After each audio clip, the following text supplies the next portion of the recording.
muncul tuh ya waktu pada saat saya merasa sangat tertipu oleh Jokowi di 2015. Pada saat itu kami dengan Pak Sudirman Said membongkar Papa minta saham yang mengaitkan Setia Novanto. Ya. Setelah itu ada perintah agar ini dihentikan. Dan yang menarik, orang yang kita tuntut itu, ini baru kali ini saya buka, pada saat nikahan putranya Pak Jokowi di Solo, aktor utama Papa minta saham ini, itu R, inisialnya R ya? Ya. RC. Ya. Aktor utama itu, itu menjadi tamu VIP di Solo. Dan dikasih kesempatan foto hanya dengan keluarga. Di situ saya bilang ini betul-betul pembohong besar.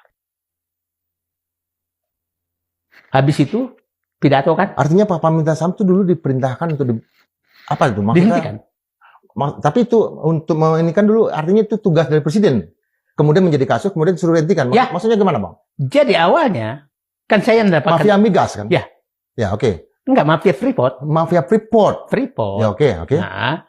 Nah, ini kan saya dapatkan rekaman bahwa ini ada bagi-bagi saham, termasuk menyebutkan nama presiden, dapat berapa, semua kan. Dengan Setia Novanto, dengan itu kan. Nah, terus kita lapor, Pak Sudirman Said lapor, Pak kita yang harus bongkar. Oh oke. Setelah di ujung, dia minta berhenti. Jangan dibongkar. Nah, setelah itu, Pak Sudirman Said menyatakan, sebentar Pak, ini masalahnya rekaman itu ada di Said Didu. Semua dokumen ada Said Didu. Said Didu bukan orang gampang. Saya dipanggil lah. Ya. Menghadap, disuruh, bukan beliau, tapi ada seseorang. Ya. Belum saya sebutkan. Ini Bapak Presiden minta dihentikan. Saya marah. Saya marah. Jadi dua penyebab marah saya. Nah, Bapak saya itu selalu menyatakan, sumber segala kejahatan adalah kebohongan. Dan saya tahu persis ini adalah pembohong. Presiden kita ini pembohong. Oh, presiden pembohong. Saya pikir dulu panggilnya Pak Lurah. Presiden ya? Presiden lah ya. Kita boleh kok mengerti presiden. Ya. Nah, ini pembohong. Ingat, waktu SMK 2012, waktu mobil SMK 2012, saya Ketua Umum Persatuan Insinyur Indonesia. Ya, betul. Sudah dibujuk agar mengakui. Saya menyatakan ini pembohong. 2012. Nah, jadi memang saya lihat pembohong kan, terbukti kan pembohong. Nah, setelah itu ingat pasti Bung Indra Piliang masih ingat pidato dia karena besok hari Minggu tuh nikahan anaknya Setia Novanto. Ya. Dia lagi pusing apakah hadir apa tidak. Makanya dia kalau dia berhasil menekan kita untuk menghentikan, maka dia kemungkinan mau hadir. Ya.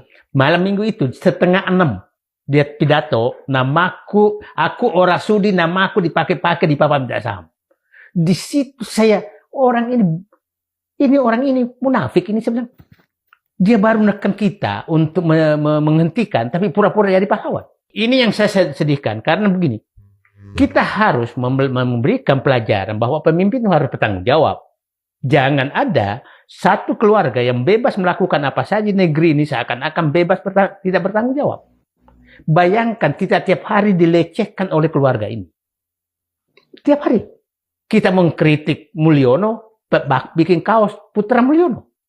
Kita bikin memprotes dia pakai jet pribadi dengan gininya menyatakan saya kasih hadiah jet pribadi. Ini keluarga ini sudah melecehkan bangsa Indonesia. Kritik kita yang sangat keras. Pak Harto sekuat-kuatnya nggak pernah melecehkan Bung Karno sehebat-hebatnya tidak pernah melecehkan publik. Pak Gus Dur yang dukungannya bagus sekali tidak pernah melecehkan publik. Keluarga ini sampai anaknya melecehkan publik tiap hari. Terus kita biarkan mereka. Ini orang menyatakan kenapa benci sekali? Aku benci pembohong dan orang sombong di negeri ini. Nilai-nilai yang itu value-nya yang harus diinikan. Orang tidak beretika kayak begini, kok kita hormati? Fufu-fafa kayak begitu, kok kita harus hormati? Ini penting sekali. Itulah kenapa saya waktu Profesor Jimli Asidiki menyatakan kita maafkan. Ini masalah etika, bukan masalah masa seorang yang etikanya seperti itu menghina seperti itu, kok kita harus maafkan? Nah, ini saya ya mohon kelihatan ini saya marah. Ya. Bapakku perintis kemerdekaan, jadi mungkin darahnya itu masih ada di dalam hati saya, maka saya tidak pernah bisa rela melihat ada suatu kelompok yang seakan-akan bebas berbuat apapun di negeri ini tanpa sanksi apapun. Itu harus kita tegakkan.